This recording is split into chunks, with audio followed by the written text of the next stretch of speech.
வெண்பருத்தி நூலெடுத்து வாய் வெடிச்ச பூவெடுத்து நான் அணிஞ்சிட தொடுத்து வச்ச நடினமான மாலை இது.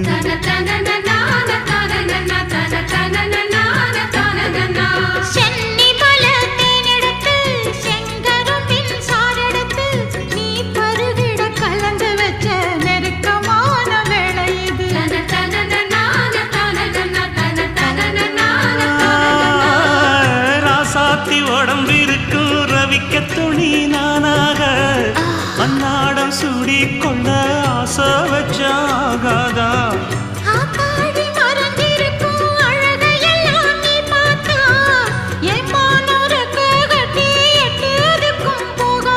அடிச்சி சக்கரையே எட்டி நீயும் நிக்கிறியே நான் ஏங்கி ஏங்கி பார்க்கிற போறான்.